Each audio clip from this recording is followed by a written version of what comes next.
Before we get going tonight, I just wanted to put this up front about the relationship between this podcast and NARSOL. Larry and I both do volunteer work for NARSOL, but this podcast is of our own creation. I asked NARSOL to help promote it as a favor. That is the extent of the relationship between the two organizations. If you're mad at us for being political, by all means be mad at us, not NARSOL. However, on that note, if you disagree with me or Larry, feel free to be specific, write comments, email, and hey, maybe we would have you on the show so you could duke out the issues. I hope you enjoy the show. Good evening, Larry. How are you tonight? Doing really fantastic. How are you? I think this is the first episode being recorded as of fall, I think. Think? I'm not positive. Wasn't fall last weekend, or did that happen a couple weeks back? I think it might be the second one. Oh, all right. Hey, a couple hours ago, they confirmed Kavanaugh 50-48. Well, my predictions were wrong. I was predicted 55. So he is, I think they're saying, like the most unpopular Supreme Court justice in whatever modern history is, or something like that. Well, it would certainly be the slimmest margin that I've ever heard of, and 50-48 means that that somebody was absent and somebody else probably paired with the absence to keep it so the same ratio would be there. Right. And yes, I don't remember the senator's name, but she voted present. Is that Murkowski? I'm not sure how the vote went down, but if someone's going to be absent, sometimes they'll pair another person with them so that they don't it doesn't change the outcome. Right. So a Democrat was out, and then so a Republican just they take the bye, right?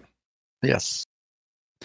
Well, and do you have any updated thoughts on how this might change our situation and what we're fighting for?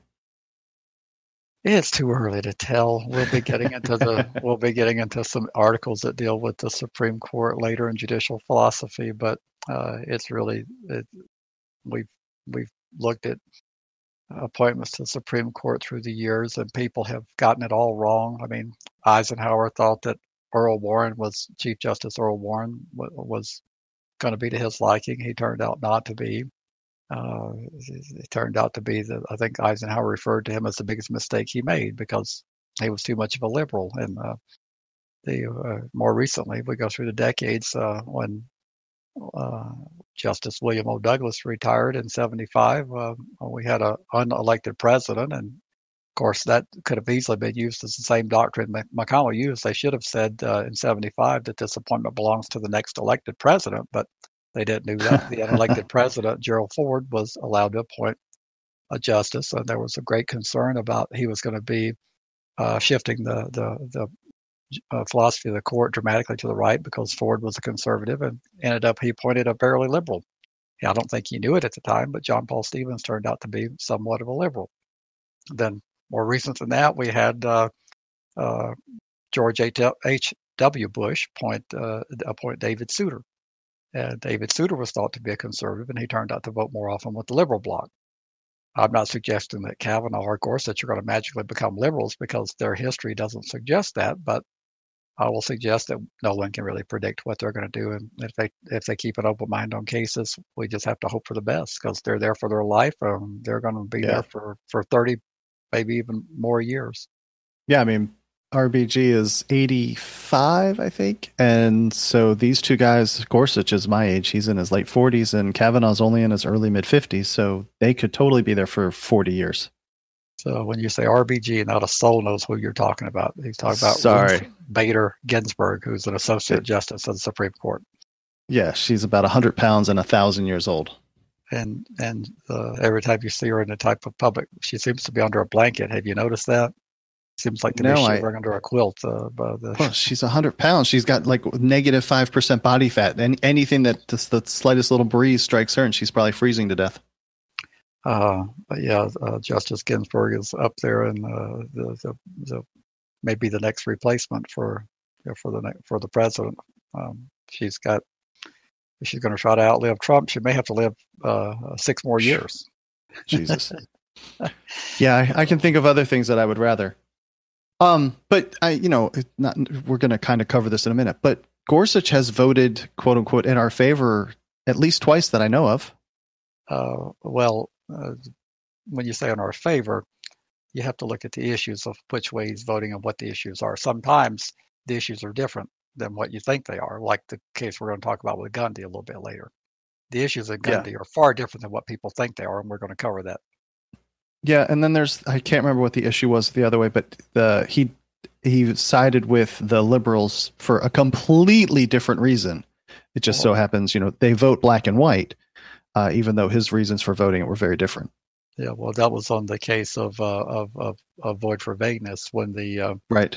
Trump administration was wanting to deport people with the language of a serious, what it was, violent, however they described that, and he said it wasn't sufficiently succinct to give people adequate notice of what would constitute a deportable offense, and he's right about that, but he sided with the liberals. Yeah. And so, like I said, we just don't know how any of this stuff is going to play out, and we can't control it anyway. I mean, I thought you had tea leaves and magic 8 balls and... No?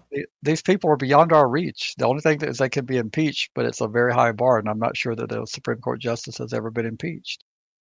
That also seems like, that's a constitutional crisis kind of event. Right, and I don't think there has been an impeachment of a Supreme Court justice. So that's because they're properly vetted and they go through a whole initiation process of getting them there. Huh. Well, I wonder if there's like pretty good transparency before they get there. I would argue the vetting process has gotten more strict as time has progressed. If you look at what vetting John Paul Stevens went through in '75, it wouldn't be anything like what we just saw go this vetting and recent vettings. I would say that they've gotten more thorough. That's probably why they don't get it wrong as often in terms of what their judicial philosophy is. That's my point, though, because all these documents from Kavanaugh's history were kept locked up, whatever.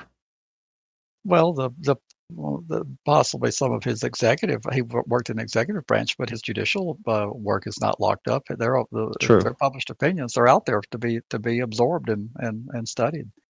But if they've not served on the court to have a track record, you wouldn't be able to look at their decisions. But I think that we're doing a lot more thorough job of vetting than what they were in yesteryear. I think that the likelihood of knowing what you're getting, at least philosophically, is far greater than it was in Eisenhower or Ford's days, and possibly even the first George Bush. Well, you ready to roll on? Sure. Well, I definitely want to thank our patrons, and you're definitely helping support the show, and we really appreciate it. So if you want to help support the show, you can visit us over at Patreon, and that's Patreon.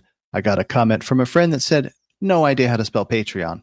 So there it is, Patreon, Patreon.com, and then /Registry Matters. Even $1 a month just goes to show how much you support or you appreciate our efforts here on the podcast. First up, we have a Go ahead, Larry. If you started typing something that resembled Patreon in your search engine, wouldn't it give you a lead to it? That's usually the way it works for me. I would agree with that. I got to think if you get reasonably close to Patreon, that Google would help you out. But maybe you don't use Google. Maybe you use DuckDuckGo or some of these other less efficient search vehicles. That's right. Mike, a patron, Mike, wrote about episode 44 and the article we had about the vigilante justice. He says, last thing I need is some whack job showing up my house like a psycho in Tennessee. That is just effing stupid. Why our names, employees, and our auto information are out there for these crazies to see. I can't agree with him any more than what he put together there. I agree with him also that we've had so much violence and so much damage done because of the public registry, and it's not going to change until we do away with the public aspect. If we're going to have this silly beast, we need to do away with the public aspect of it. And the guy, the story we cover, the guy was like, heck yeah, I did it. We need to shoot them people. So well, hopefully he gets to spend some time in the incarcerated himself. Do you think? Well, let's project on that particular individual for a moment. Do you think that we could actually, quote unquote, rehabilitate his thinking? Well, it would be disingenuous if we were to give up. I mean, he clearly has got distorted thinking, but that's kind of what we claim that. I mean, we're about fixing. Thinking errors is what got most people in the predicament on the sex offender registry. There was a lapse in judgment to download the porn or to touch the underage minor. That those are thinking errors, and although I find his thinking errors very appalling, I would hope that we could show some mercy and try to rehabilitate him. I would hate to write him off, but yes, it does look bleak when you have such serious thinking errors to think you can go out and do your own justice. Like, it's kind of contrary to what our system's founded upon. The other thing, though, in that is when he gets, if he does serve any time, he's going to be like a hero. Someone's going to just come over and fill up his locker box with soups and stuff just for what he has done. Well, that's thinking errors on the people on the inside. And we could spend a whole podcast about how the thinking is distorted in prisons, the hierarchy and the things that they look up to, and the way the prisoners administer mob justice on people, and how they don't believe in due process, except for when they don't feel like they got their due process, but they certainly jettison all due process in prison environment. Right. And we also received a voicemail message, so let's give this a listen. Good afternoon. I just finished listening to RM45, Why Your Delusionality Never Works Out the Way You Plan. And of particular interest to me, since I am a registered citizen who lives in the state of Tennessee, was the segment you did on the gentleman who used the man who used the registry to locate 2 sex offenders that live near him and vandalize their property and actually shoot at them.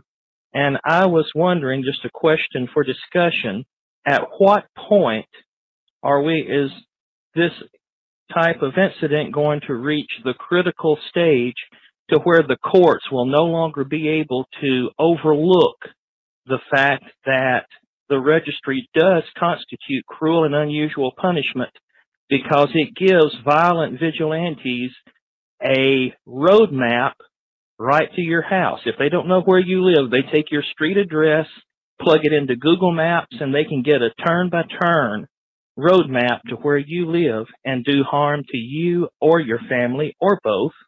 And also, a case that's coming up, I think it's going to have some far-reaching effects if we win, is Gundy versus the United States, about the non-delegation of legislative powers from the Congress to anyone else. And this, of course, dealing with Congress giving the United States Attorney General a blank check to retroactively apply the federal SORNA law retroactively in any way he sees fit. So basically, he gets to write the laws and then choose who he's going to prosecute under those laws that he has come up with. And I would like for you, if you could, to contact me at 609-2. And also in Tennessee, all registered citizens have an 11-day, that's right, an 11-day curfew from October the 21st to November the 1st. And for those 11 days, we have to be indoors from 6 p.m. till 6 a.m. the next morning. People can go to treatment who are required to. People who work nights can go to work. But people like myself who go to church can't be allowed out of their house to go to church for their evening services. And I would like for us to cover this Halloween problem as well. Have a great day and keep up the great work. I enjoy listening. Bye-bye. Wait a minute. I didn't hear that part at the end. Doesn't that bring up a First Amendment right there? Well, it does, yes. I mean, and you could, like, I guess you could go and get yourself arrested, and you're like, I'm exercising my First Amendment right to assembly and worship and all that. You could, but let's try to dissect he's basically got 3 questions in there. Yeah, he has 3. I got that. He's got the Halloween at the end. He's got Gundy. Yes. And then he's got, at what point can the courts deny that the registry constitutes cruel and unusual punishment? And it might be good to go through them one by one. We're going to do Gundy a little bit on Gundy later, but so we'll shelve that one till later.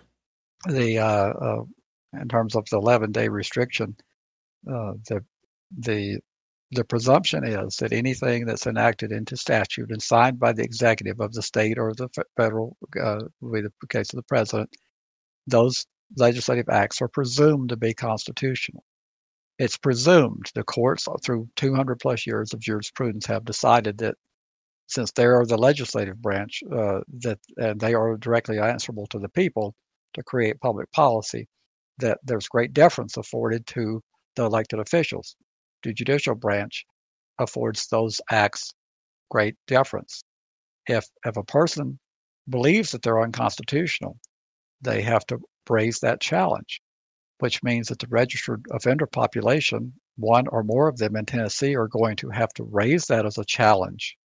They're going to have to set it forth in a complaint, either in state or federal court. I tend to prefer federal courts over most state courts, particular states that have elected judges, because they're more at the whims of the people. But the Article 3 U.S. Constitution judges have a little more independence because they don't have that whimsical public to worry about their vote.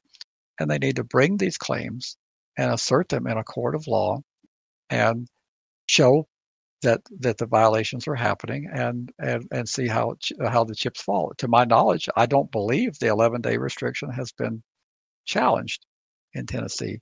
If it has been, it hasn't made its way to NARSL, which I'm the legal coordinator for, and I've not been made aware of a direct challenge on that. So that would be something that I would encourage Tennesseans to do. I've never heard of that. Have you heard of that big of a blanket at Halloween? Other than in Tennessee, I've heard of this before this comment came in. We've had an attorney colleague in Tennessee tell us about it, and he's a small solo practitioner, is not prepared to undertake a constitutional challenge pro bono, but we're aware of it, and that's part of the problem. The offender population has limited resources in some cases. Some that have more than adequate resources don't feel that, for whatever their reasons are, I can't speak to, they don't want to contribute, and we end up not having the wherewithal to undertake these challenges. But I think that would be a good one, because that's a minor inconvenience for Halloween would be different if you've got a 4 or 5 hour curfew from 6 o'clock or sundown to 12 o'clock or 10 o'clock at night. But you're talking about an extended deprivation of liberty, and you've got a liberty interest there. And I would think this type of challenge could get some traction. But try not to run to every lawyer and say, can you do this pro bono? Try to run to the lawyer and say, we've got a cause of action, and we believe in it so much that we're willing to pony up and help fund this challenge, because we know the state's going to fight back with all barrels blazing to defend this law. And try that approach and see if it works better than just going in and feeling entitled to pro bono representation, because that's what often the offender population feels, that they have a right to have these wrongs remedied at someone else's expense. So we live in a capitalist system where those attorneys have to pay their bills and pay their staff and pay their office rent and buy Nikes for their kids, and they have responsibilities in life just like everyone else. They have to buy Nikes so that they can go burn them. I'm not sure there's any burning of Nikes going on. Not now. There were a couple weeks ago. Well, I heard Nike stock has actually soared. Yes, but there were people running around taking their Nikes and whatever the lighter fluid is, put that all over them and torch them. But that's I had never heard of the 11 days. Yes, it's an inconvenience on Halloween itself to be in at 5 o'clock or whatever, and you can't go out until 7 the next morning. But for 11 days, I'm just kind of shocked by it. It sounds like it's ripe for a challenge, and we would be. At the NARSL level, we'd be receptive to trying to help. When I say help, it's very limited help because we have very limited resources, but we would be receptive to that challenge and be supportive of it. But it's going to require some offender support as well. But what does October 29th have to do with Halloween or 30th? Or, I mean, what? I can't even... Well, people do Halloween. They don't just exclusively trick or treat on Halloween. I'm learning that myself, that there's a lot of parties and group activities that people engage in, and they facilitate them on leading up to Halloween. Why can't you go to an adult-only Halloween party on October 25th? Well, I would ask the same question, but the reason why you can't is because the law says you can't. And this is a Tennessee law. This isn't just your state sheriff's office or your local sheriff's office. This is I think they call it holiday festival, but yeah, this is applied to everyone on the registry. This is not a supervision condition. Oh my, well, okay, but even, all right, jeepers, man. I hadn't heard of that one. That's crazy. That's completely crazy. Well, it's not crazy because it's presumed constitutional until someone challenges it. Yeah. And I'm gonna use this term that I'm gonna start referring to it. Courts are not roving tribunals. Right. Judges don't wake up one morning and say, I'm feeling a little bit bored today. What kind of mischief can I make in terms of laws? There has to be a controversy between parties, and it has to be brought to the courts. And the judge may very well, there may be judges who know about the Halloween stuff, and they may find it repugnant, but they're powerless to intervene until a case in controversy comes before the court. They don't get up going out looking for something to do. Which goes to my suggestion. This is a pretty aggressive means to get you into the court system. Go to church, let them arrest you. You have controversy. Well, and the courts have held that you don't have to subject yourself to arrest. That's certainly one mechanism to force the issue. And if you force it that way, you're in a criminal court setting. You can also bring civil actions challenging. There's various civil remedies available to you that you can do without having to subject yourself to arrest, as long as you have a reasonable fear of prosecution. If you're within a zone, a person in Tennessee who's not on the sex offender registry and has no obligation to register, they wouldn't have what's called standing to bring a challenge against the Halloween restrictions because there's no controversy between them. They can go out and do what they want to. Now you start branching out from that. Possibly a person who's not on the registry that's related to that same household might could pigeonhole in and say that they have standing because it's disrupting the family. But you've got to have legal standing to bring a challenge, and an arrest is one way. I don't ever advise that. I would consider doing it myself, but I'd never advise anybody to do all the crazy stuff I would do myself. But you have to be prepared to make the bond. You've got to be prepared to have legal representation. You've got to be prepared for what they can throw at you. And a lot of people are not prepared as well as I would be prepared. But I don't much care for jail either. I don't think I would be looking for a fight. But there's certain things I wouldn't shy away from, kind of like going to the back of the bus with Rosa Parks. If the day comes when I couldn't go to my state capitol and lobby, I would have to call the sheriff and say, I'm sorry, but I'll be at the Capitol. You can find me there, and I'm going to be in this hearing room at this time. And if you got something you need to do, please come do it. Because I don't think the day's ever come when I can't petition my government for redress of my grievances and be a part of the lawmaking process that's open to the public. But there are some people out there who say, well, I can't even go to the Capitol because the Capitol's within a zone of advanced exclusion because if there's a daycare or something. I said, well, to me, that would be one I'd have to thumb my nose at. Yeah. I'm also thinking of people that practice much more minority religions, things like Wiccan that are more involved at the Halloween time frame. Someone that's a Christian denomination, Halloween has nothing to do with your religion, but someone that actually participates in kind of like pagan rituals, that would be literally the time of year that you would be practicing your religion. And now you're being prevented from practicing your religion directly related to the time of year. Yes. And I think there are certainly First Amendment issues. There's freedom of expression, association. There's a lot of costumes, and you're being prohibited from doing a lot of things that are constitutional right. I agree with you, and I agree with the caller that there should be legal action, and I would encourage him to work in that direction in Tennessee. But he goes back to his first. Are you done with this one? Because I was going back to his one other is there a right to be able to move about and participate in commerce? Is this anything like being imprisoned, house arrest, because of this for an extended period of time for a crime you committed 20 years ago? I'm assuming this is also for people that are not under supervision. This is people just on the registry. I would certainly feel comfortable asserting such a right. I mean, there's a whole litany of things. But I was saying that these claims have to be put on paper, and they have to be filed in a court, right? And a case has to be adjudicated. before we'll know the answer to some of these questions. We don't know if they can get away with this. As far They as I know, lock up. Tennessee's the only state doing it. I'm assuming it's 20-ish thousand people in the registry in Tennessee. That they lock up 20,000 people for 11 days and under house arrest, giving them a daylight kind of curfew. And they can do it until they're stopped. That's unbelievable. All right. When you elect people, elections have consequences. Yeah, no doubt.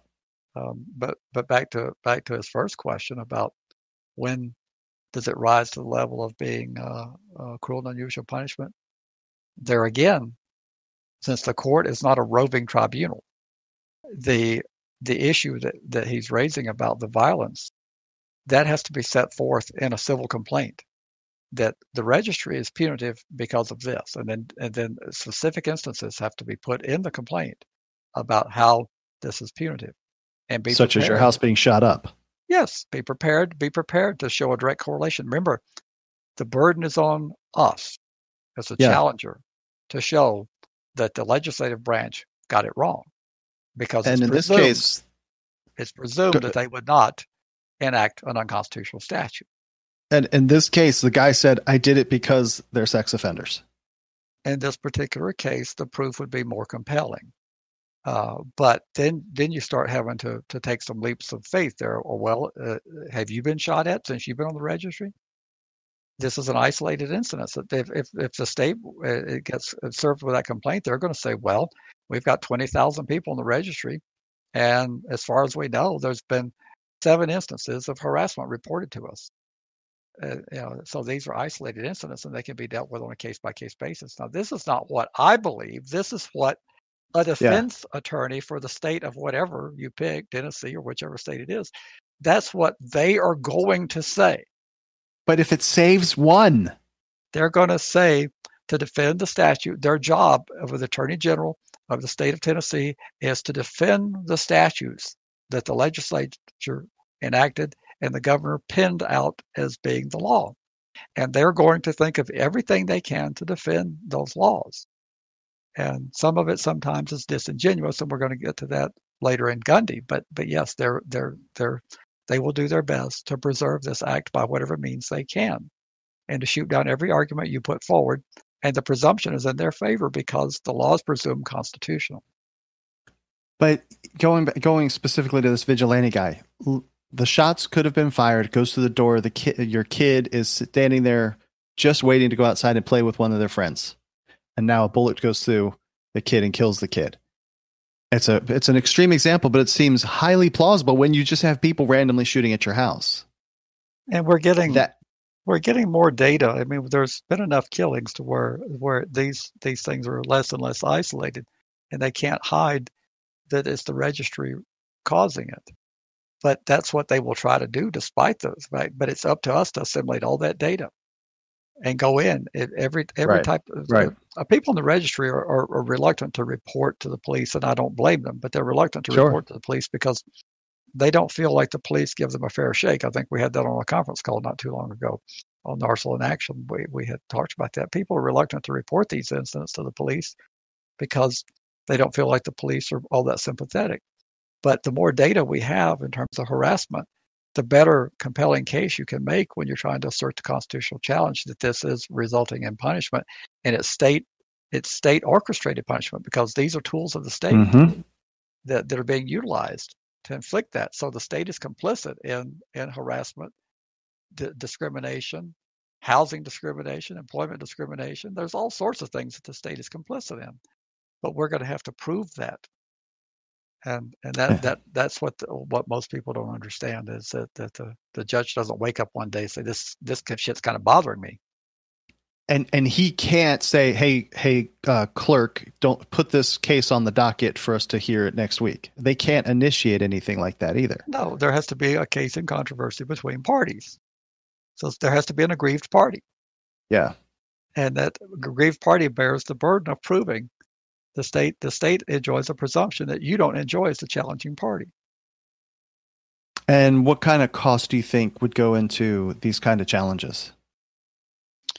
Well, it depends on whether you're going to need experts to prove your point. And if you're going to be needing experts, to prove some aspect of your assertions, then you're going to get into some significant expenses. When you're talking about a case where experts are not necessary, then you can kind of do it a lot cheaper. You just got the poor attorney or the law firm's time and some negligible filing fees and maybe some deposition of state witnesses where you have to have a court reporter. But you're talking about $10,000 to easily six figures to $100,000 in the case of the McGuire case in Alabama. The attorney, as I recall, had well over $200,000 in out-of-pocket costs. He did a full-blown trial challenging the punitive nature of Alabama's registration scheme, which is one of the most punitive in the nation. And what was the outcome of that? As far as I know, he lost at the district court. He was in the federal court in one of the districts in Alabama, and he got a favorable finding on one claim that was requiring registration both with local.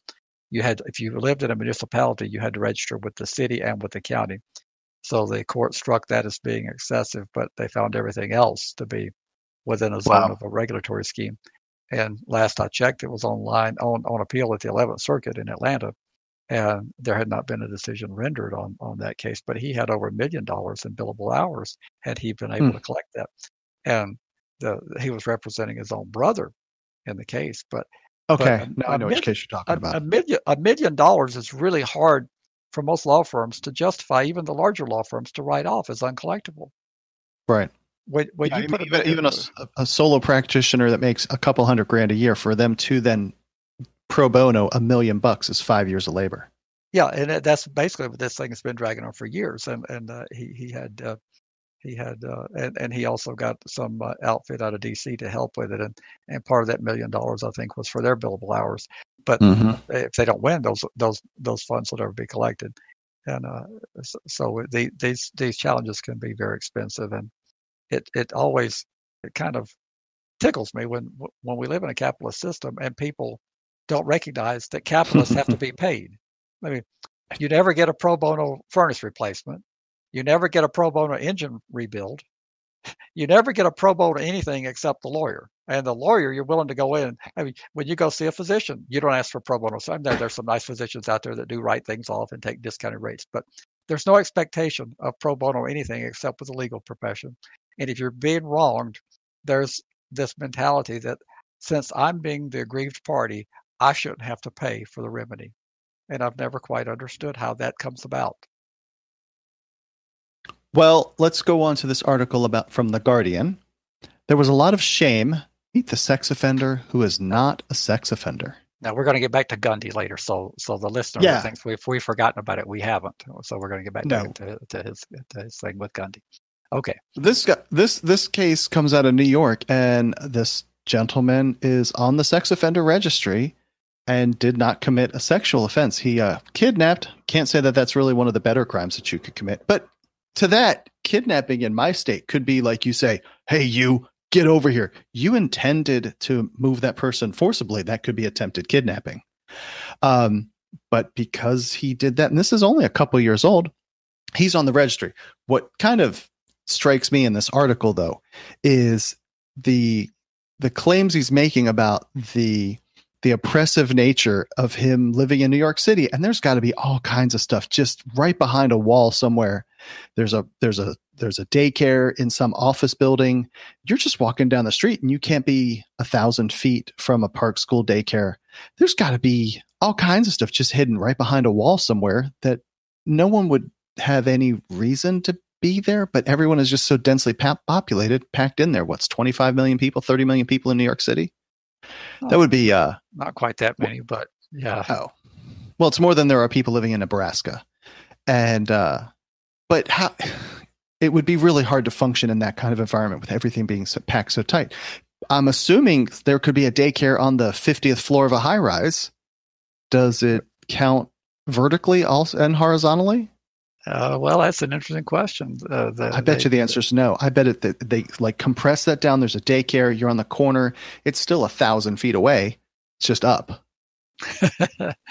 We'll have to get a New Yorker to let us know if they count vertical part of the measurement. I bet you they don't. I bet you they don't. No one would have thought of that. Not when they wrote the state law, because, I mean, the rest of the state is basically flat. So they just considered as the crow flies, which I guess the crow could fly straight up. But anyway, not indefinitely. No, not indefinitely. Or a Paragon?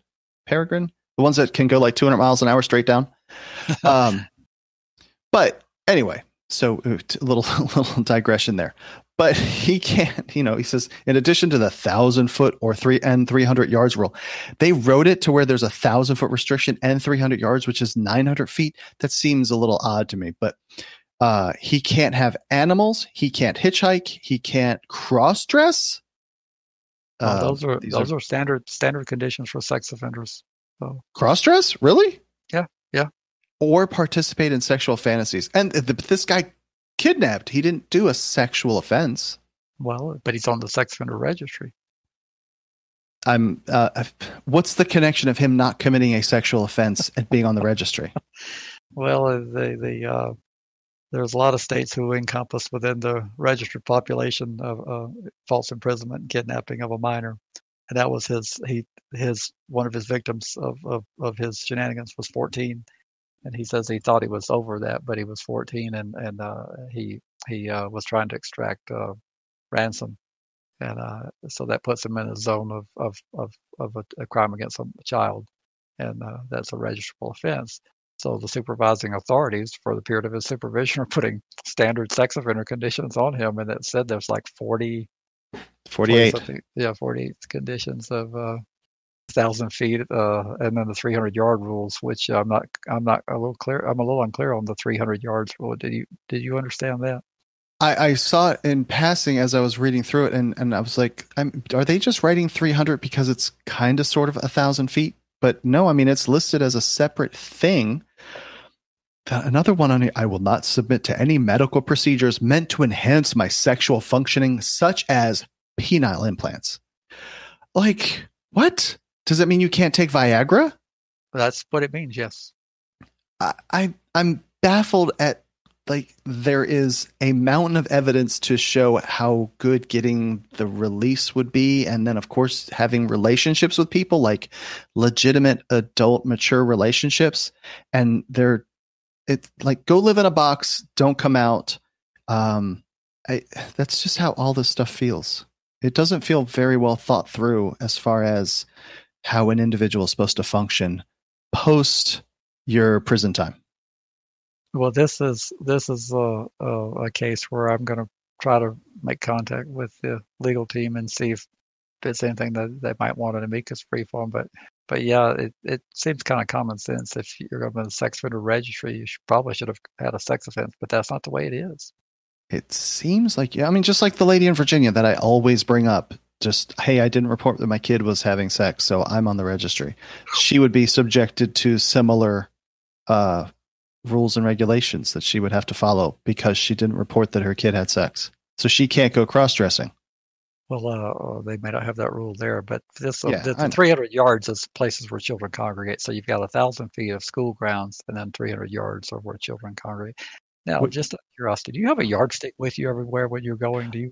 I know. Yeah, and how? So 300 yards. That's 3 football fields. And in New York City, good grief.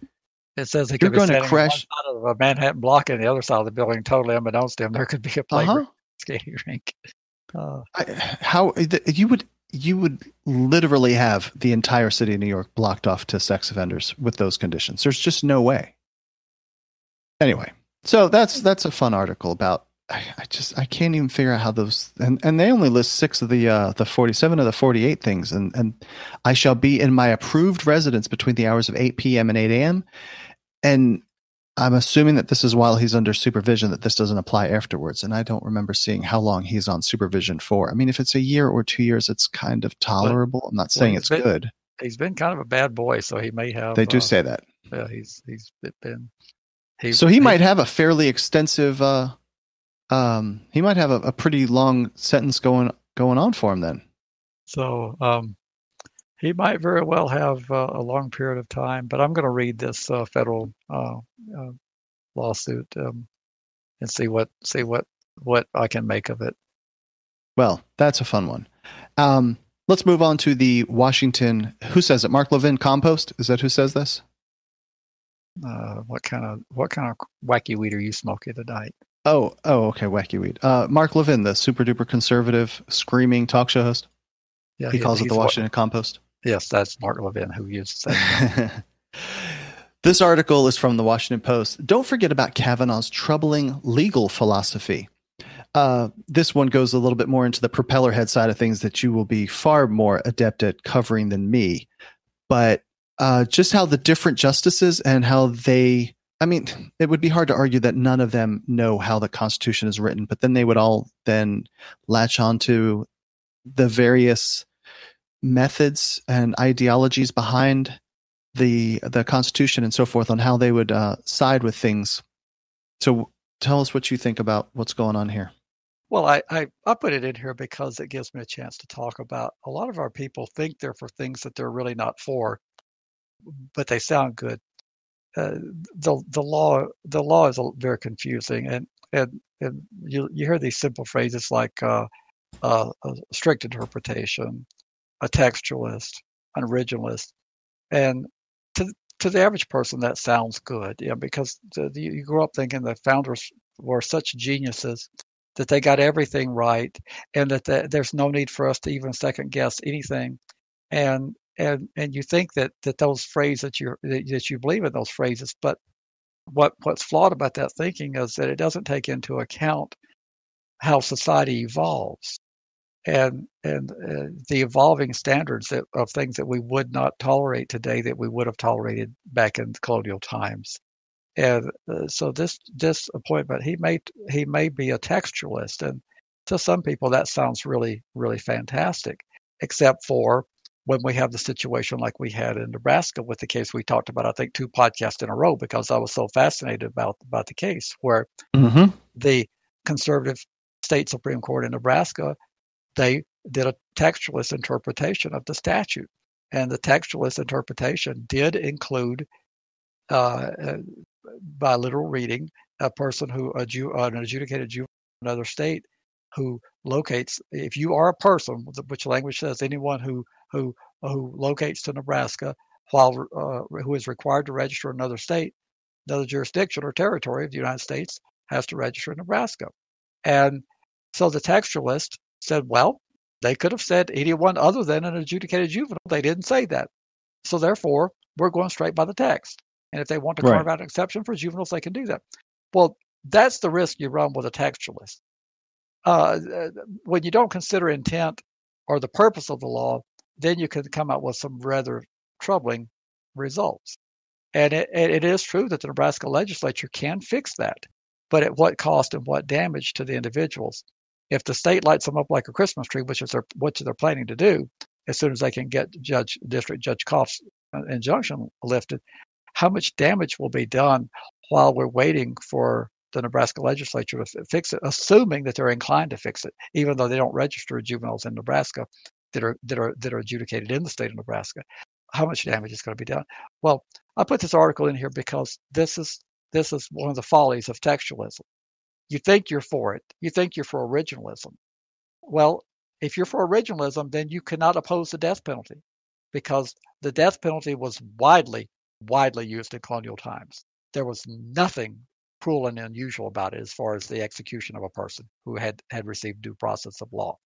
It's only through the evolving standards of decency that we've come to realize that we get it wrong and we make mistakes, and that the system is rather, the way people put to death can be very barbaric, and we don't, as a civilized society, think that it's best to do that. The whole world, as far as the civilized nations, none of them that I'm aware of have a death penalty. But doesn't that even go to like the 11 through 27 amendments? Like the first 10 were there pretty much from the start. So if you were to take an originalist point of view, wouldn't 11 through 27 be ones that you go, that would include women having the right to vote, which would include minorities having the right to vote? Well, you're not for those things. I don't agree with that, because the originalists would give way to legitimate amendments. The Constitution provides a way to amend itself. So even the most originalists would say that if the people have gone through that troublesome process to do an amendment, then you would no longer believe in the original if you would believe in the originals plus the amended language. Okay, so they will accept the amendments as far as being originalist too.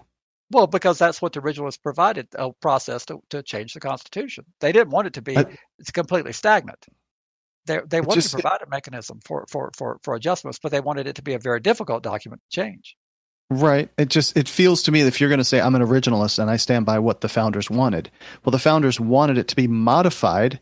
It has been modified. Therefore, you would have to change what the original intent was.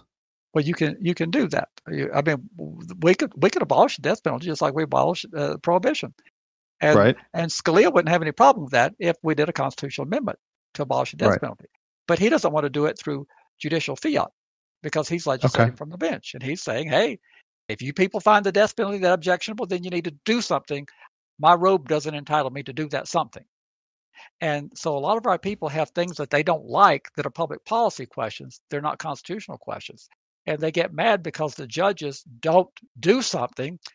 And for them to do something would be them to be legislating from the bench. It's not, you can't have it both ways. And that's the point I put of this article in here.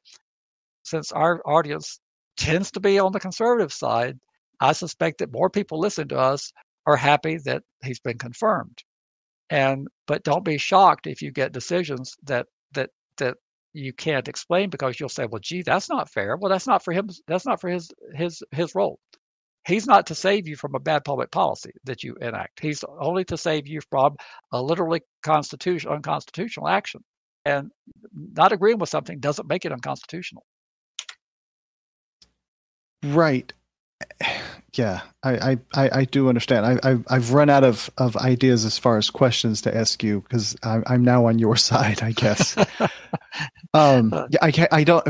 It always comes back to we are the ones that voted for the people that represented us that made the law that we now don't like, and now we're expecting that the judge would come in there and he's the ninth inning pitcher, whatever the heck they're called, and come in and rescue us from something that we're like, oh shit, we didn't really mean to do this.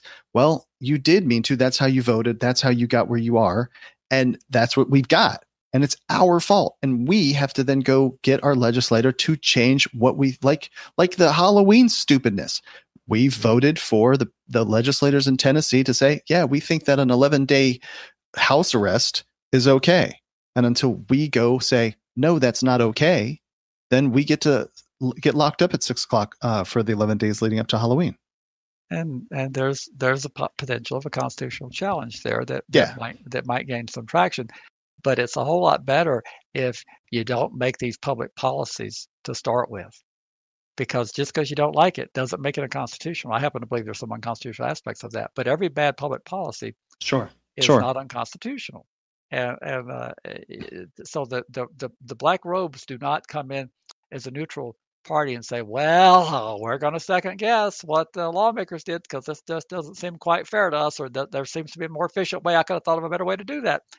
That if you truly are an originalist and you believe in judges who don't legislate from the bench, then you could not be supportive of a judge nullifying the will of the people. Right. So, but it's only the will of the people that you don't agree with that you want nullified. And we have batted around the registry itself is not unconstitutional because we register kids for schools, we register cars, we have driver's license, we have regulatory schemes of speed limits and so forth. These things unto themselves are not unconstitutional. Well, but let's be clear. Merely requiring a person to register in some type of registration scheme is not unconstitutional. Right. Now, most registration schemes of sex offenders, I would argue, are very punitive and very unconstitutional. But you could conceivably devise a sex offender registration scheme that would not inflict any punishment, therefore would not be violative of the Constitution. The draft registration scheme, all young men are subjected to that. And I've never heard anybody say it's punitive. Right. You have to because you just go down there. You just give them your name, address, phone number so that they can call you if it's time. That's the end of it. That's the end of it, and then you get penalized by ineligibility for financial aid and various things that are sanctioned against you if you can't prove that you are connected with selective service between your 18th and 26th birthday. But that mere act of forcing a person to register is not unconstitutional. So you could devise a sex offender registry, although I am not advocating for that. You could do that. You could have a scheme where it would be so benign that the requirements would be so minuscule that no one could argue that it's punitive. If it was not lit up to the public and you didn't have any obligations and restrictions of where you could go, where you could work, and you merely had to do what you do for selective service, and you were allowed to go online and change your address when your address changed, I don't think it would be easy to argue that that's punitive. And I don't, I mean, they're not taking like DNA swabs. You just, I mean, the post office, last I remember, is where you went and did it. Or maybe the DMV. I think they've evolved now where you can even do it online, but I'm so perhaps, old, not an issue for me. But you can have registration schemes that are not unconstitutional. So to say the registry of sex offenders is automatically unconstitutional is foolhardy, because it isn't. It's just that the registration schemes we have in place are unconstitutional. But you could devise one that isn't. So one more time, Larry, you are saying that you're in favor of registries? Could you clarify? I said the opposite. I said I don't have any support for registries. But you cannot expect the courts to end registration, because they can't end them, because the mere act of registering. If you go too far and you tip the balance and it becomes punitive, the lawmakers have every prerogative to come back and peel off some of those requirements and see if they can contour a registry scheme that is not punitive. That's what they will do in Michigan. That's what they do in most states where there's a court opinion that says that they can't do that. And then they come back and say, well, we'll try this. They don't just throw up their hands and say, well, we give up. Yeah. Still, yeah. I mean, just with all the extra stuff that they add onto it makes it the challenging part. Not that your information is gathered, but that it's easily publicly available for some schmuck to come and shoot up your house and potentially kill your family members. And that guy was also vandalizing cars and mailboxes. But also the aspect that you have to go to the police station to get booked under penalty, like with a tiny little 3-day window. But if you had to just go online and register, you could even take a selfie photo if they wanted to really update your photo that bad. They're just a bazillion ways that you could pull it off without all the extra baggage that goes along with it. It's clearly designed to be more than just a non-punitive regulatory scheme. The people who design these schemes, with the help of the victim's advocate and the law enforcement apparatus, they are deliberately trying to inflict as much humiliation as they can. They can't say that, and sometimes they do say it mistakenly. I think in the case of the state of Georgia, when they went so far a few years ago that their registry almost got struck down, one of the assembly members said that we hope to make it so horrible in Georgia they will want to leave, and that's kind of clear. Yes. There's legislative intent. I do recall hearing something about that. It was hearsay, but I do recall something along those lines. Yes. So he was dumb enough to say on the House floor that we hopefully they will leave. So, all righty. Well, then the next article is from Vox.com, and this is a quote from President Trump. It's a very scary time for young men in America, but women are doing great, is the subtitle. So this whole big thing with the hearings, and you had the accuser and the accusee, and so Trump's out there and he was saying that he's been accused of stuff, and that's probably fair game. I mean, as you rise of levels of success, you become a larger and larger profile target, and there's 30 something like that allegations against Trump. No idea how many are true or false, not the point, but he is saying that, it's just there's nothing to it for someone to come out of the woods and go, hey, you did this to me 30 years ago, and we should now dredge up this whole thing. And so, kids in college, people get drunk, people do make terrible decisions, and now you get accused of things. I'm not saying it doesn't happen, and it's horrible that it does. But without evidence, someone could say, I got abducted by aliens. You have no evidence. What are you supposed to do about it? Well, I agree with Trump on this. If we ditch all requirements that the accusing party have evidence, then it would be a scary time not only for young men, it would be a scary time for old men. It'd be a scary time for women, because if we no longer need evidence, and the burden is on the accused, we're in a very dangerous posture in terms of we're throwing out our entire system.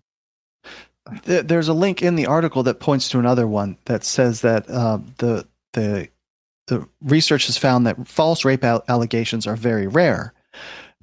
It's so okay, but even still, if there's an allegation, you have to, there has to be evidence, or else, like you say, you're gonna put someone in a box. So you're just supposed to say, yes, he touched me in the wrong way and I felt ooky about it. Now you get to go sit in a box for a year, 5 years, 20 years. That's the way some would want it, and I disagree with that, and I'm sure I alienate people from saying that, but I believe wholeheartedly that our system got it right when it said that the burden is on the accused. I mean, on the accuser, not the accused. The burden, the presumption is on the accused is innocent, and that follows him all the way to the conclusion of the trial and the pronouncement of the verdict.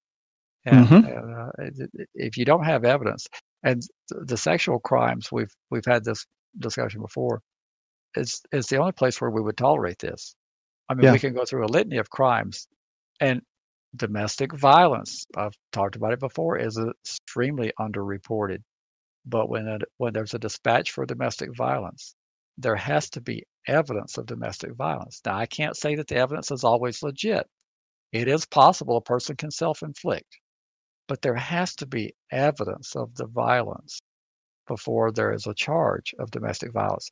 We would never tolerate a victim of domestic violence coming in 26 years later, 32 years later, whatever this was, 32 years later, I think. 36. 36 years later. Oh, well, I'll soon later get it right.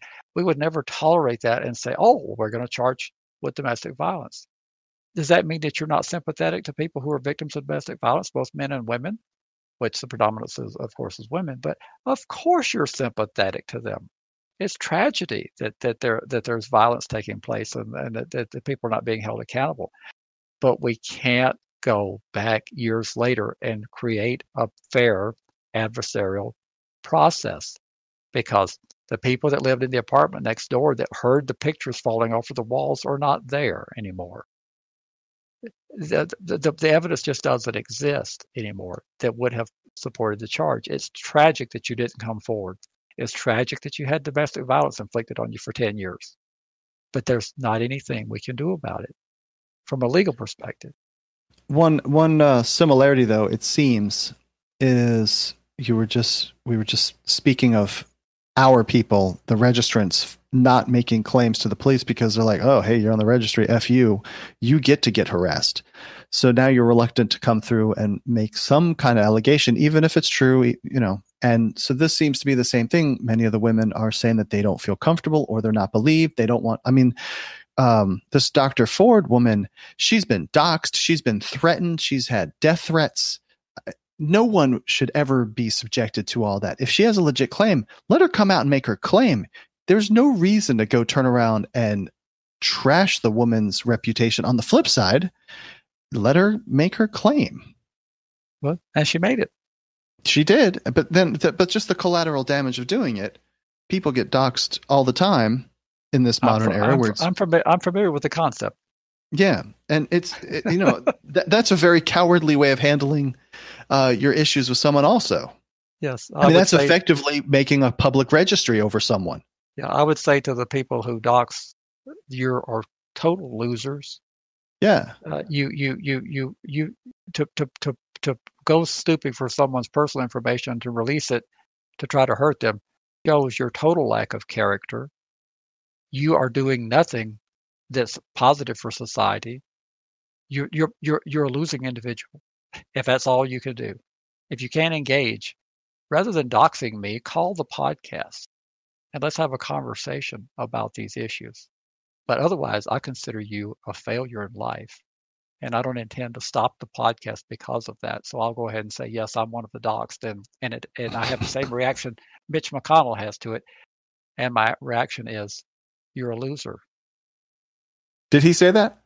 He did. He said, he didn't use that exact terminology, but he spoke very, very strongly on the Senate floor about it. And he said that it would not stop him from doing his job. And, didn't Lindsey Graham, wasn't he one of the other ones that got doxxed in the last week or so? There was quite a few of them that have gotten doxxed. Now, the people are being prosecuted for it. The Senate did go around and do something about it? Yeah, yes, there's already been at least one arrest because of that, and there are illegal actions taking place. You can't just put everybody's personal information out. there's certain things you can't put out, but like I say, these people feel proud of themselves, kind of like the guy that shot the place up. He's a loser. But do you think that's going to drive any interest from their end to legislate something? I would hope that it would. I think the opportunity is there. When you try to do public policy, when you're talking about interfering with businesses, the assimilation of this data is big business, and the marketing that takes place as a result of this data is big business. To legislate that the remedy is going to be very careful, and conservatives will have a lot more leeway to do that because they're presumed to never want to interfere with business because they're pro-business, you see, and they understand business, and they get a license to do things. It works both ways. There are things that conservatives would like to do, only a liberal can do, and vice versa. But I think that since this happened to the conservative wing, they will be more tolerance granted to them to impose restrictions on business in terms of what they have to do when there's a dox, how quickly they have to remove it, maybe looking at the criminal penalty scheme in terms of whether there's federal penalties it can be levied. I think it's a good time to have the discussion. I think it may move things forward, but yes, the conservatives that have been doxed are not very happy about it right now. Yeah, no kidding. Yeah, and maybe that'll have a chilling effect. Maybe if they get prosecuted to some degree, maybe. I'm hoping. There's so much of it. Then it's like everything with internet crime. The apprehension rate is so low. I think that the reward, it'll still be happening. But if you lock up enough people, which is not my first solution for every problem, but if you're going to try to ruin people's lives and put their family in jeopardy, what they're doing to the Republicans, I can't condone that. Sure. I didn't support his confirmation, but to try to incite violence against people who are doing their job that were elected by their states, that's sick. That is really sick. Mm-hmm. Trying to incite violence against this woman that made the accusations, that's sick. It is. She has been through whatever she's gone through, and none of us know what she's gone through, and we don't know what's motivating her if it's not true. If it's not true, I think that Kavanaugh's daughter had it best. Pray for her. Right. And if it's not true, then you would have a civil suit of slander and all that. Well, how do you prove it's not true, though? Well, isn't that the same burden? It's the same burden of proof. Well, when you're doing defamation, though, a public person has a far fewer protections against defamation, and so him getting anything from forward is that's not going to happen. Sure. Ready to be a part of Registry Matters? Get links at registrymatters.co. If you need to be all discreet about it, contact them by email, registrymatterscast@gmail.com. You can call or text a ransom message to 747-227-4477. Want to support Registry Matters on a monthly basis? Head to patreon.com/Registry Matters. Not ready to become a patron? Give a 5-star review at Apple Podcasts or Stitcher. Or tell your buddies at your treatment class about the podcast. We want to send out a big heartfelt support for those on the registry. Keep fighting. Without you, we can't succeed. You make it possible. The next article does come from the Washington Post, so that's a twofer for Washington Post tonight. And this is Betsy DeVos vows campus sexual assault rules will be fair to all sides. This is, she's the education secretary and a very wealthy woman, huge donor to the GOP. And she was in Georgia, and this is about them. I guess during the Obama administration, things got slanted more towards the accuser side of sexual misconduct, particularly on campuses. And this is Betsy DeVos talking about bringing some sort of balance back, that the accused also has more balance, I guess you could say. I think we've talked about this before. This is one of the few things I'm in total agreement with the administration, and I'm hoping that they go through with these changes. I think that the Obama administration went too far in the wrong direction in terms of presuming that every accused is guilty. and some of the demands of the Me Too movement have been over the top, and I'm glad to see that we're headed this direction. So I've read articles. I started reading articles about this in like Reason magazine. I never want to quote unquote victim blame either, but it's just really easy that so you go to a party and you get drunk and you do something with maybe someone that you're not approving of if you weren't drunk. So now you make an accusation to try and save face to some degree, and these are barely not minors anymore, and now you're going to saddle both sides with all this baggage going through the whole process. It's just, and who's supposed to be in charge of a legal proceeding? Should the college be in charge of the legal proceeding, or should it just go straight to the prosecutor's office? This is a really, really complex issue. Well, it's both. I mean, what the university chooses to do. I mean, most large universities and colleges do have a police force for criminal conduct that occurs on campus, but the educational response in terms of if a person has had an accusation, whether or not there's criminal charges, these are people that are being kicked out of school. Their reputation's being destroyed, and without any process whatsoever. I mean, it's alleged that them having the basic confrontation of the accuser, that's too traumatic. I'm sorry. It has to be that way. You have to come forward and you have to make these accusations where the person can see what they're responding to, and they need to be able to cross-examine you. I'm sorry. That's the way it needs to be. If you want to call that re-victimization, you can call it that, but I consider it due process of law. I don't consider it re-victimization. Yeah, it's literally in the Constitution that you have the right to face your accuser. And you're taking something. I don't think you can argue that an education, as expensive as it is, and the opportunity to remain in the institution with some sort of due process, I don't think you can claim that that's an insignificant thing if you're going to take away a person's education because of an accusation without any due process. I don't know how you could sleep with yourself thinking that we're a great nation that would do that. Yeah, no kidding. Hey, are you ready for like our asshole of the week article? Sure. I think I know where you're headed. We're headed down to Miami. And this is the Miami New Times. Cop who locked Darren Rainey in scalding shower until he died keeps having sex on duty. So this officer was a corrections officer. I guess in Miami. I guess is that Miami-Dade County, maybe down that way. Yes. And him and his cohorts there at the jail or prison, and they took a guy who's 50 years old. He was schizophrenic. And he was just serving a 2-year sentence for some cocaine possession. Not really. I mean, maybe it's a big deal to some, but I mean, it seems kind of insignificant to me. They left him in a shower screaming for 2 hours. This is a shower stall where the officers had easy direct access to control the temperature of it. So maybe they jacked it up to 180 degrees. They leave the guy in there for 2 hours. And when they finally went back in there, his skin was peeling off and the man was dead. And what do you do with someone like that? You give him a job on the police force, of course. And now he's going around and on his watch time, on his shift time, he's over at some woman's house, maybe for an hour or 2 hours, and maybe they're having inappropriate relationships while he's on duty. Wow. That's quality stuff, man. That is a stellar human being right there. Yeah, it's I don't know how you. I don't know why you talk about police overreach. I don't know how you could.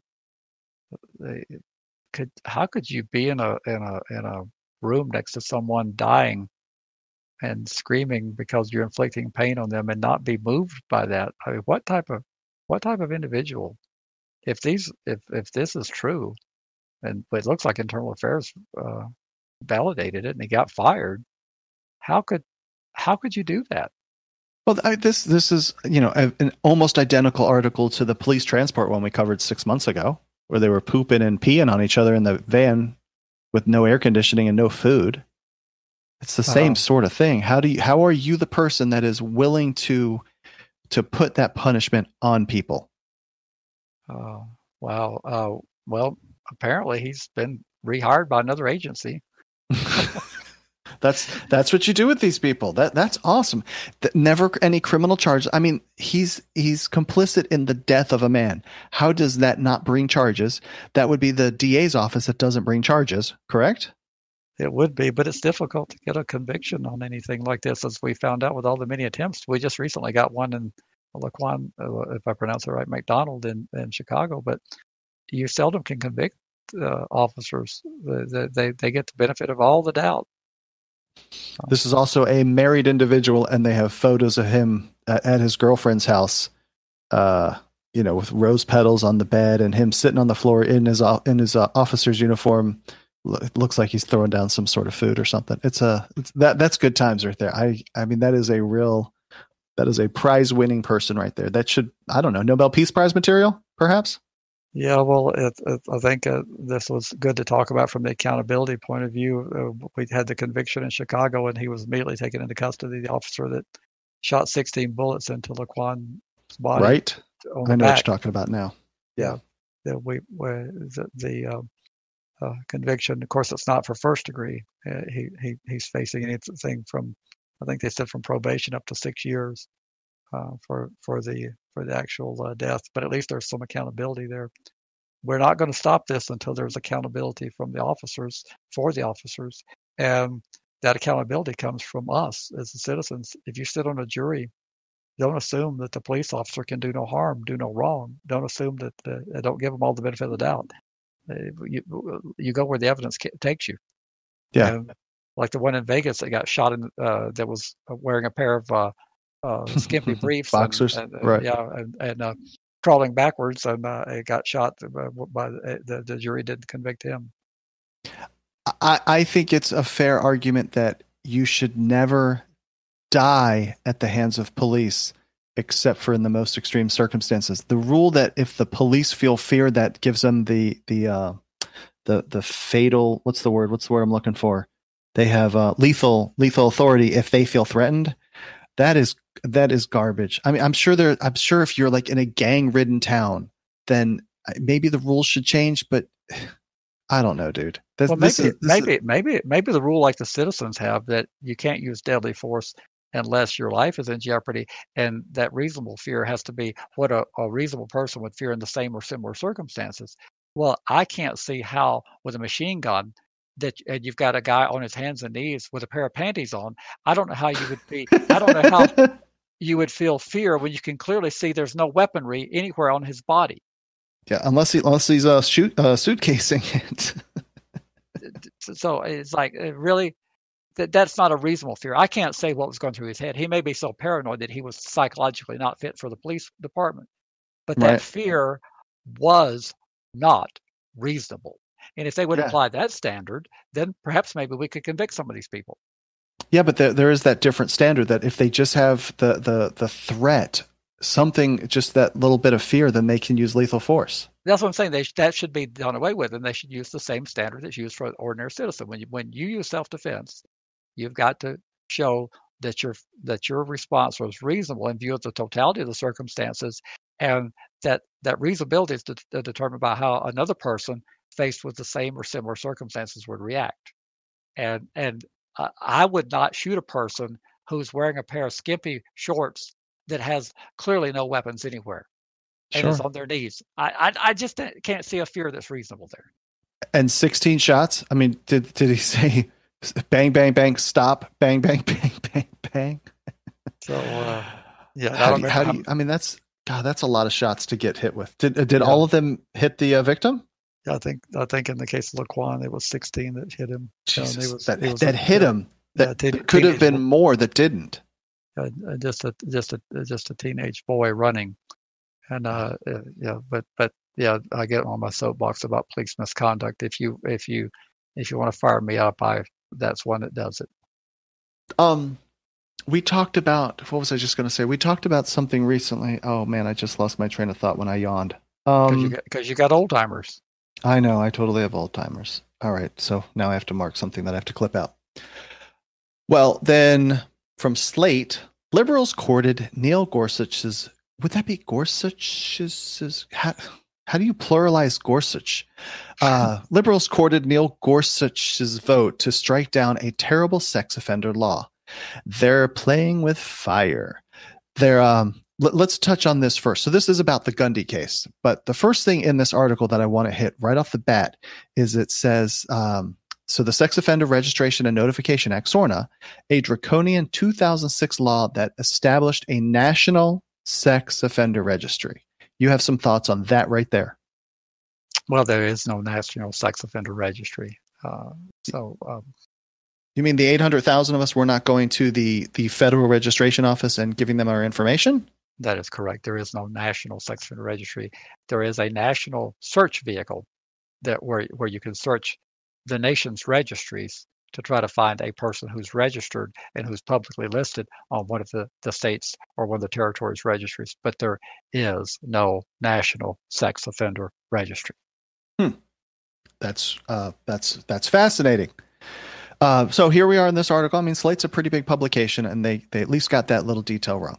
But so let's pull back to Gundy, and this is I would definitely need you to describe. Tell me what Gundy is. Well, it's a case that's on certiorari to the U.S. Supreme Court, and they just had oral arguments this past week.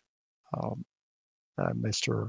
Gundy was a convicted offender who moved from, I believe, Pennsylvania to New York, and he didn't register as a sex offender in the state of New York. And the United States prosecuted him because he traveled in interjurisdictional, what they refer to interstate commerce. He traveled interjurisdictionally and didn't register in New York, didn't present himself for registration. So therefore, he committed a federal crime. And he was a pre-act offender. And when I say pre-act offender, his sex offense occurred prior to the adoption of the Adam Walsh Child Safety Act of 2006. So you had a federal prosecution for a crime of traveling, and it was applied. That crime was to a pre-act offender, and it gets very nuanced because you've got a class of people who committed their sex offenses pre-2006, and then you've got everyone who committed their offense post-2006 from the adoption of the Adam Walsh Act forward. Do you want to try and hit on who this actually impacts? So, I mean, when this came out, I was sitting on my couch, like watching TV or something, and somebody starts lighting up my phone with asking me, he's like, well, what does Gundy mean? And Hank started writing in about, oh God, here we go with Gundy. Here we go.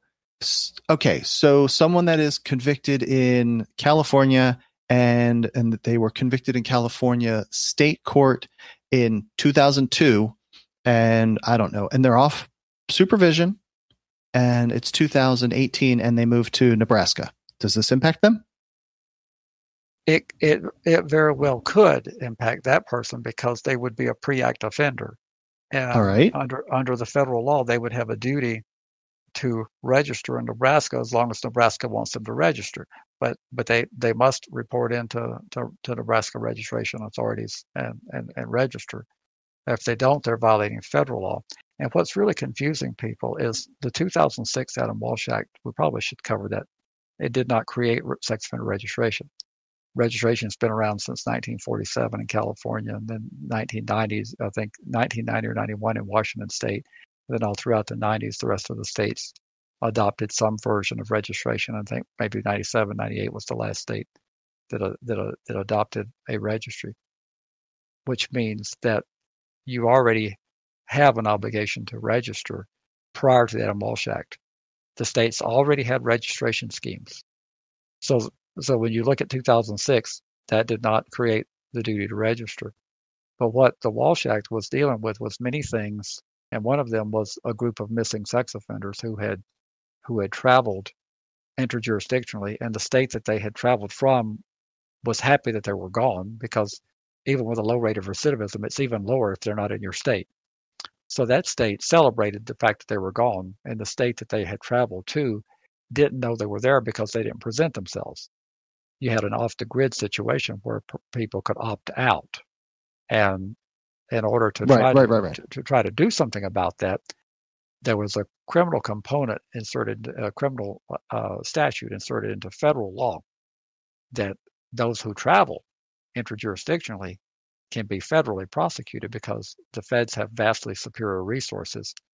And if you disappeared from Alabama, even though Alabama was celebrating, the sheriff there has popped several bottles of cocaine, not cocaine, champagne. Champagne. And celebrated your departure.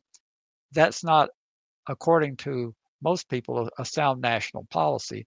For even though you've got a sheriff celebrating that they're not committing their sex offenses there, wherever they've gone to, they need to be identified, tracked down, and found.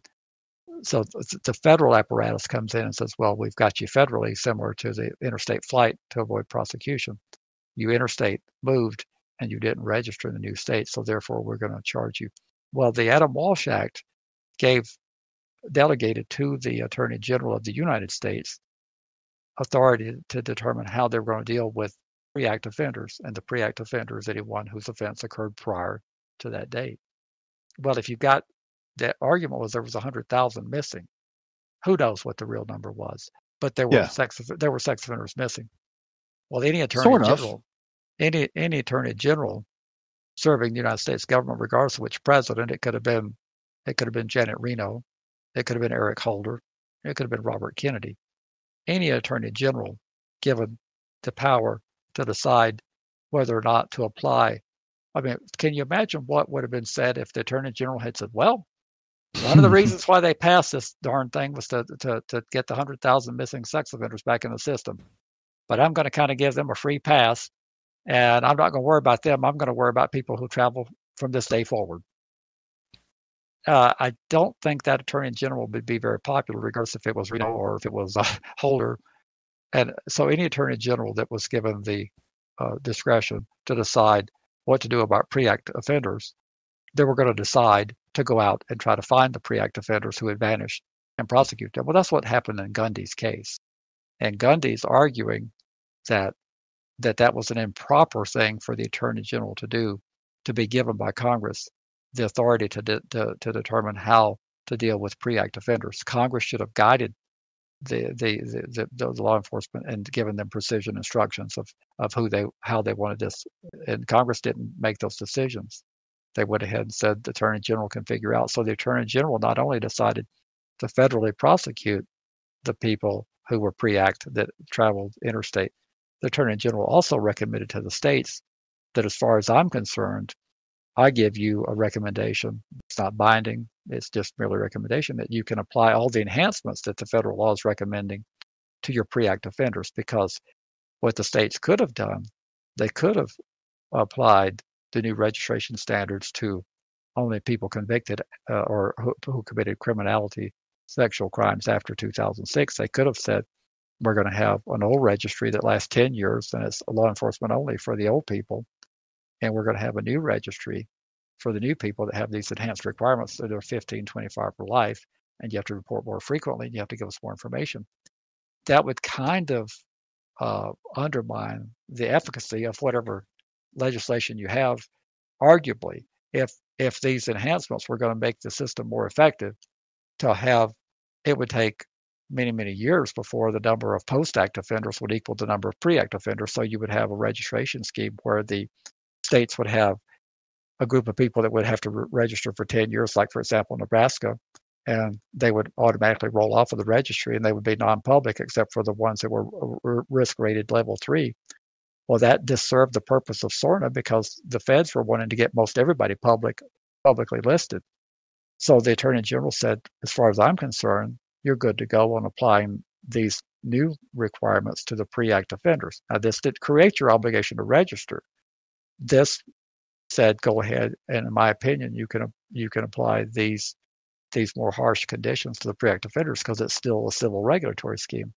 Well, you had states chomping at the bit, Ohio first, and then I think 18 now, who have applied those more rigorous standards, and they've applied them to the pre-act offenders, except for in states where the courts have come in and said you can't do that. But in my opinion, if Gundy goes the way that we're hoping it goes, that won't nullify what the states have done, because the states have put these requirements on the person. The state legislative acts will not be nullified by this, because this is a challenge to a federal law. The federal component is in play here on the interstate travel. And I forget the section number, but it's like 18 U.S.C. 2250 or something like that. But whatever that section is of the federal law that provides for federal prosecution, that's what's before the U.S. Supreme Court, which narrows down what Gundy would do dramatically.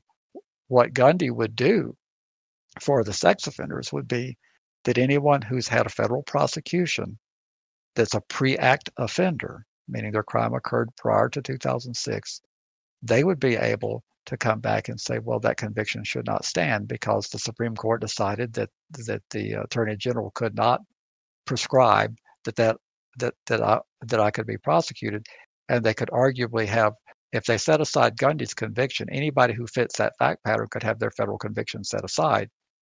And that would include people who are still on supervised release. The federal sentences tend to be lengthy for violating the registry. It's up to 120 months. So there could be a significant number of people who are imprisoning or either on supervised release. Those people would arguably be entitled to relief. So it's very important to them. It's very important to them. If you're having to report to a federal probation office and you're having to have all these conditions imposed upon you as a result of this conviction, it's very important.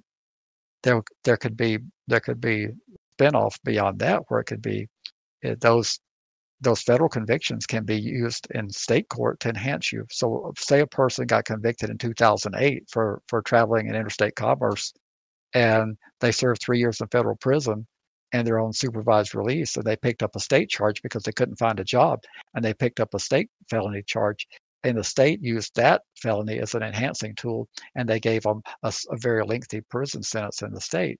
Well, arguably, I would think that if the federal statute was ruled invalid and it eradicated that conviction for the federal SORNA, if that was the vehicle that enhanced the person, I would say that you could go back to court. That wouldn't nullify your conviction for whatever the felonious activity you did, but you could arguably get the enhancement removed if that provided the enhancement tool.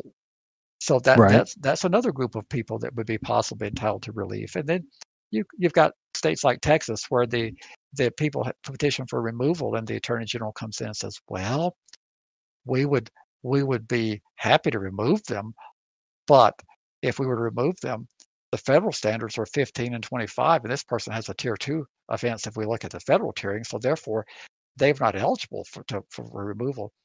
I think you could make a credible argument that even though that argument is already specious and bullshit, you could make a very compelling argument that since Gundy has overturned the Attorney General's recommendation and the way the Attorney General decided to go forward with SORNA, there's some impact, but it's going to be very modest. It's not going to make the registry unconstitutional.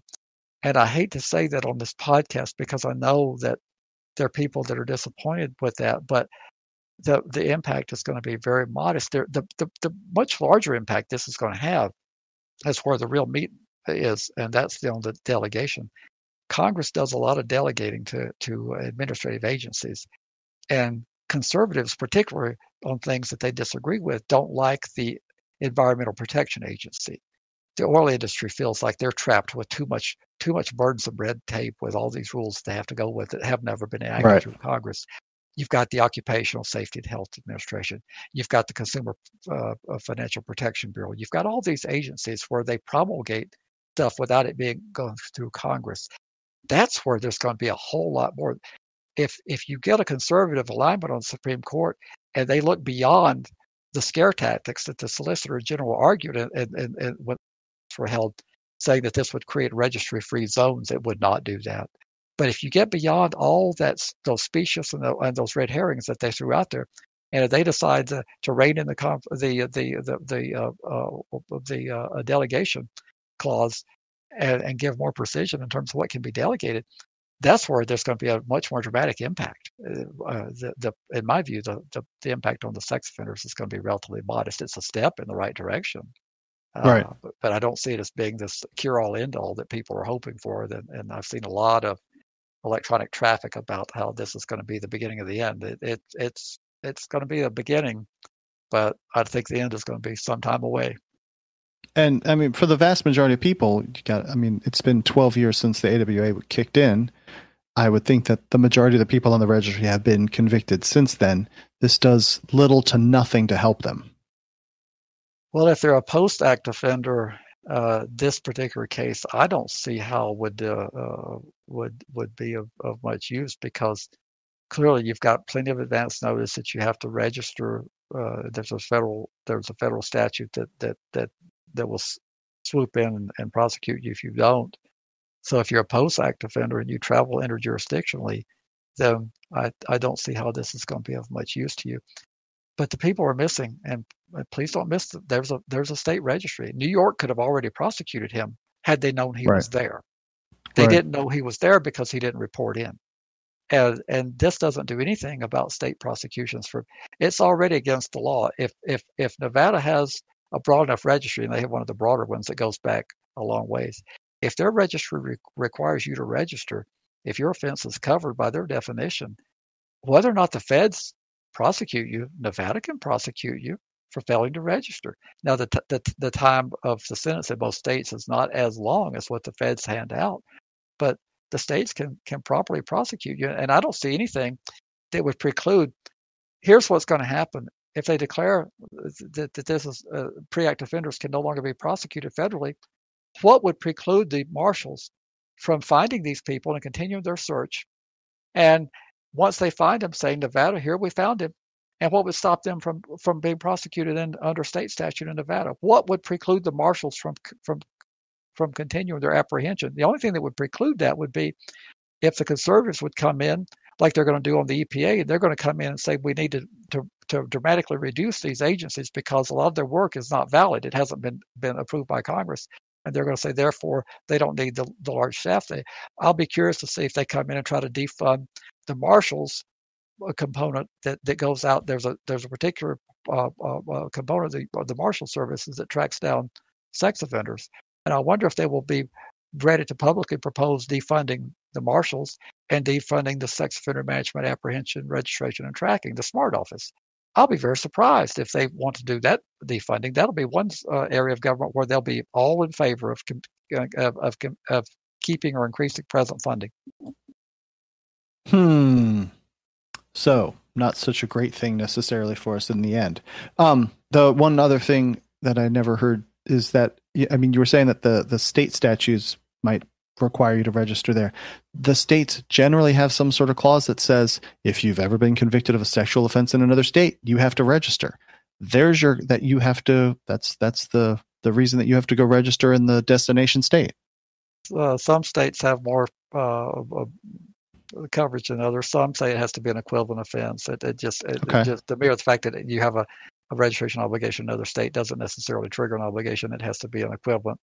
Or somewhat they use equivalent or substantially similar to one that was trigger registration. But I think this particular person's offense would have triggered a registration obligation had New York known about him. Now he's probably well beyond the statute of limitations for New York. So if he gets his conviction overturned, if he's not beyond the statute of limitations, what would be funny would be if the New York state authorities picked up the prosecution and said, "Well, you've got your federal conviction overturned, but now it's our turn." Right. Well, 2 articles to go. This one is from the Marshall Project. It's not something to cover for very long because it's a pretty well-known issue. The tent cities in Miami-Dade, 2,500 foot restrictions. It's a big article. It just came out in the last week or so. The title of the article is called No Mercy. I'm sorry, it's called Banish. The subtitle is called No Mercy. They're profiling people that have just these horrendous living conditions. They're living in tents. There's no running water. That means no plumbing. That means no bathroom. I'm okay, fine. You hate the people because they committed some really heinous crime. I'm not really sure how you expect them to live can you imagine if a hurricane rolls through? What are they supposed to do? Well, this will give me a chance to circle back on what I was talking about, textualism. Banishment is a credible constitutional argument, but if you have a person who says that they look at colonial times as their guide, banishment, as it was understood in colonial times, was you were told to get out of town, not come back. And you're not told to get out of Miami-Dade County, not come back. If you're looking at the literal meaning of what banishment would have meant in colonial times, if you do not believe society has evolved in the last 240 years, and if you don't believe that the needs of society have changed in terms of an agrarian society where there were very few population centers back in the colonial times, if you believe that everything has stayed stagnant, then banishment literally did not mean telling a person they could not live someplace. I mean, the sex offender can be in town, they can shop, they can do a lot of things. They just can't reside there. That is not what the founding fathers thought of when they heard the term banishment. So if you are a literalist and you believe that all this evolving standards of decency is nothing but liberal mumbo jumbo, then that's how you get a decision from the courts, because the courts that cite to these arguments when they're asserted around the country, they look at the McGuire case, the district judge in Alabama. He went to he was a literalist, and he said, if we look at the literal meaning of banishment as it was understood colonial times, the fact that they can't live within 2,000 feet of something is not a banishment. Right. Banishment was when they ran them out of town. So folks who you want literalists and you want textualists, just be careful what you ask for. So, okay, in terms of the 2,500 feet, it's a miserable life for people, because there's so much of the. I mean, you run into as much as 90, 95, 96. I think in the case of Louisville, Texas, I think Richard Gladden, who was the attorney, said it was like 97% of the parcels of land in Louisville were off limits, and the Fifth Circuit, United States Circuit Court of Appeals in New Orleans said it's still not a banishment because they can be in town, they just can't live there. Yeah. Well, and then the final article comes from NPR. Trump pushes due process for some, lock them up for others. If we go back through, there was a case they published or they talked about from a pretty long time ago. Like five people were accused of a pretty brutal rape and murder, possibly like in Central City Park, and he was all about lock them up, bring back the death penalty, and all this stuff. They were acquitted through DNA evidence, which I find kind of an interesting concept here, is that, if they had the death penalty, they would have nuked these people and they wouldn't be here anymore for then the DNA evidence to exonerate them. And now, based on all the Kavanaugh stuff, he's all about some due process.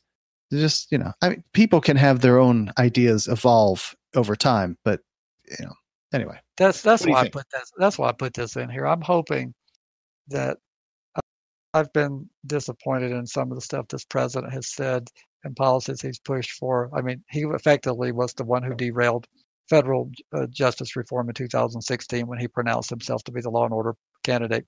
We're on the cusp of a major bipartisan agreement to dramatically change how long people were in federal prison custody. And that was derailed by Trump's law and order proclamations. He scared the daylights out of the conservatives, and they walked away from that. And he did the same thing again in 2018. They're worried about the coming up on the midterms. If the conservatives are worried about appearing soft on crime, so it's been put on the back burner again. But I'm hoping that I mean, I've also heard the comment about people who are in the country don't deserve due process. They need to be immediately deported. That's kind of troubling coming from the president.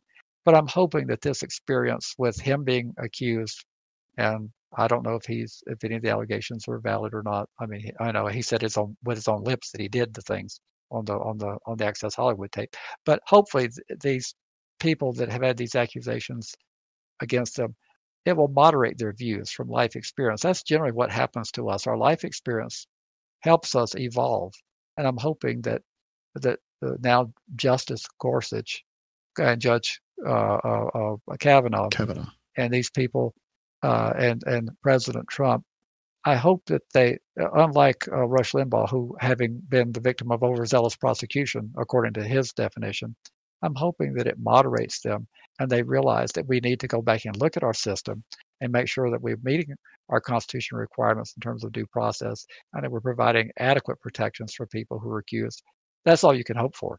And that's right. That's what I'm hoping that somebody will say, Mr. President, now wait a minute, we agree with you on this due process, but wait a minute, didn't you just say last week that you didn't think people had any rights? I mean, how do we square that? Somebody needs to ask him that. And so I'm hoping that people will do that and remind him that have access to him. He doesn't take my call. I want to. So in closing, are we done? Is there anything else? I think we're done. We've been blabbering for an hour and a half. We have been. I want to address something. A comment literally just came in on the website talking about NARSOL getting political.